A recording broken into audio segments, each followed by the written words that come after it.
दोस्तों नमस्कार। मरने से पहले एक अमीर बाप ने अपने बेटों को करोड़ों की तिजोरी की चाबी दी।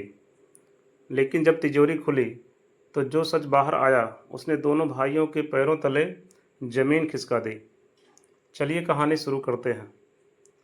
रामनाथ जी शहर के एक पुराने शांत मकान में अकेले रहते थे। उनके दो बेटे थे। बड़ा बेटा आकाश, जो विदेश में एक बड़ी आईटी कंपनी में था, और छोटा बेटा विकास, जो पास के ही एक शहर में अपना बिजनेस चलाता था। पत्नी के गुजर जाने के बाद रामनाथ जी बिल्कुल अकेले पड़ गए थे। दोनों बेटों की शादियां हो चुकी थीं और दोनों अपनी अपनी ज़िंदगी में इतने व्यस्त थे कि पिता का हालचाल पूछने की फुर्सत भी साल में एक दो बार ही मिलती थी। रामनाथ जी का स्वास्थ्य गिरता जा रहा था। जब डॉक्टर ने उन्हें साफ कह दिया कि उनके पास ज़्यादा वक्त नहीं बचा है, तो उन्होंने अपने दोनों बेटों को फ़ोन करके घर बुलाया।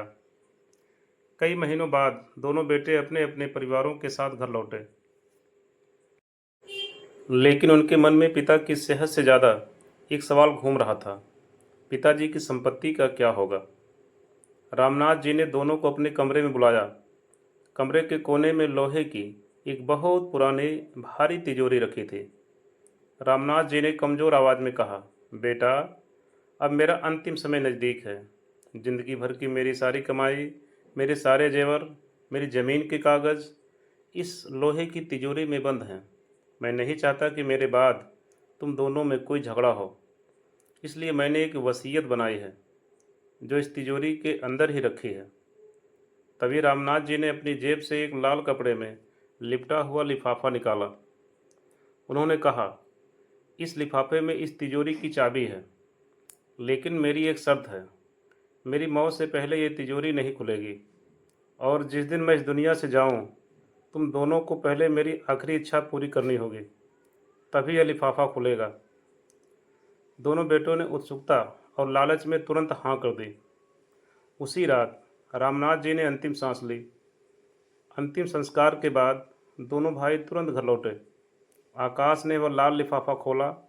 उसमें चाबी के साथ एक खत लिखा था, मेरे प्यारे बच्चों, तिजोरी की चाबी तुम्हें तभी मिलेगी जब तुम दोनों मिलकर मेरे पुराने लकड़ी के ट्रंक को खोलोगे जो अटारी पर रखा है। उसमें मेरे लिखे कुछ पुराने पत्र हैं। उन्हें एक साथ बैठकर पूरा पढ़ो। विकास झुंझला गया।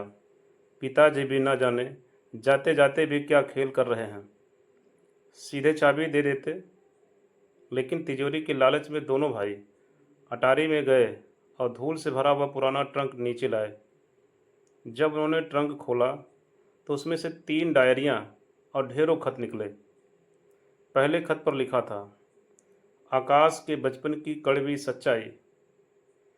आकाश ने कांपते हाथों से खत खोला। उसमें लिखा था, बेटा आकाश, जब तुम 5 साल के थे, तुम्हें दिल की एक गंभीर बीमारी हुई थी। डॉक्टरों ने जवाब दे दिया था। तुम्हें बचाने के लिए मैंने अपना हंसता खेलता बिजनेस बेच दिया, अपनी पुश्तैनी ज़मीन का एक बड़ा हिस्सा बेच दिया।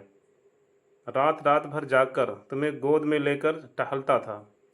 लोग कहते थे कि पैसा मत बर्बाद करो, लेकिन मेरे लिए तुम्हारी सांसें मेरी संपत्ति थीं।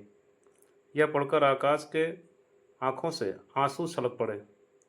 उसे याद आया कि कैसे वह अपने पिता को फ़ोन पर हमेशा यह कहता था, पापा, मेरे पास आपसे बात करने का टाइम नहीं है, बहुत बिजी हूँ।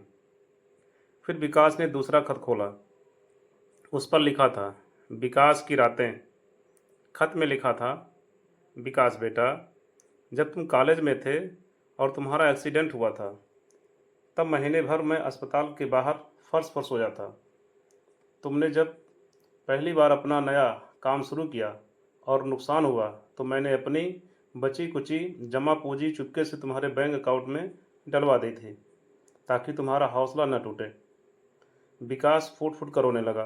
दोनों भाइयों को समझ आ रहा था कि जिस पिता को वे सिर्फ एक बूढ़ा और अकेला इंसान समझते थे, उसने उनके लिए अपनी पूरी जिंदगी न्यौछावर कर दी थी। पत्रों के सबसे नीचे एक छोटी सी चाबी रखी थी। दोनों भाई रोते हुए नीचे आए। इस बार उनके मन में पैसों का लालच खत्म हो चुका था। सिर्फ अपने किए पर पछतावा था। उन्होंने कांपते हाथों से चाबी लगाई और लोहे की भारी तिजोरी का दरवाज़ा खोला, लेकिन तिजोरी के अंदर का नज़ारा देखकर दोनों सन्न रह गए। तिजोरी के अंदर कोई सोने चांदी के जेवर नहीं थे, कोई पैसों की गड्डियाँ नहीं थीं और ना ही संपत्ति के कोई कागज़ थे। तिजोरी बिल्कुल खाली थी, सिवाय एक कांच के जार और एक आखिरी खत के। जार के अंदर बच्चों के बचपन के कुछ पुराने जूते, उनकी पहली टूटी हुई साइकिल की चाबी और माँ की एक पुरानी साड़ी रखी थी। दोनों भाइयों ने कांपती उंगलियों से वह आखिरी खत खोला। उसमें लिखा था, मेरे बच्चों, अगर तुम यह खत पढ़ रहे हो तो इसका मतलब है कि मैं अब इस दुनिया में नहीं हूँ। तुम सोच रहे होगे कि तिजोरी खाली क्यों है। मेरी असली संपत्ति कोई धन दौलत नहीं थी। मेरी असली संपत्ति तुम दोनों थे। तुम्हें पढ़ाने लिखाने, बड़ा करने और इस काबिल बनाने में मैंने अपनी ज़िंदगी की हर एक पाई खर्च कर दी। मेरे पास जो कुछ था सब मैंने तुम्हारे जिंदा रहते ही तुम्हें दे दिया था। यह तिजोरी खाली थी क्योंकि मेरे पास सिवाय तुम्हारी बचपन की यादों के बचाने के लिए और कुछ नहीं बचा था। मैंने यह नाटक सिर्फ इसलिए किया ताकि मेरी मौत के बहाने ही सही तुम दोनों कुछ वक्त साथ बिताओ, अपने बचपन को याद करो और यह समझो कि इंसान के जाने के बाद धन दौलत काम नहीं आती। सिर्फ वो रिश्ते और प्यार काम आता है जो हम पीछे छोड़ जाते हैं। खत खत्म होते होते दोनों भाई तिजोरी के सामने घुटनों के बल बैठकर रो पड़े। उन्हें एहसास हुआ कि वे जिस संपत्ति को पाने के लिए भागे चले आए थे, असली संपत्ति तो वो पिता थे जिन्हें वे जीते जी कभी समय न दे सके। आकाश ने विकास को गले से लगा लिया। उन्होंने तय किया कि अब वे कभी एक दूसरे से दूर नहीं होंगे और अपने पिता की यादों को हमेशा जिंदा रखेंगे। कहानी से हमें क्या सीख मिलती है, आइए आपको बताते हैं। माता पिता की सबसे बड़ी संपत्ति उनकी औलाद होती है और औलाद के लिए माता पिता से बड़ा कोई खजाना नहीं होता। पैसों की तिजोरियां तो एक दिन खाली हो सकती हैं, लेकिन माता पिता का दिया प्यार और संस्कार जीवन भर कभी खत्म नहीं होते। उन्हें जीते जी वक्त दीजिए, क्योंकि जब वो चले जाते हैं तो पछतावे के अलावा कुछ बाकी नहीं रहता। दोस्तों, आज की यह कहानी आपको कैसी लगी, कमेंट कर ज़रूर बताना। इसी तरह की अन्य मज़ेदार कहानियों के लिए चैनल को सब्सक्राइब अवश्य करें। धन्यवाद।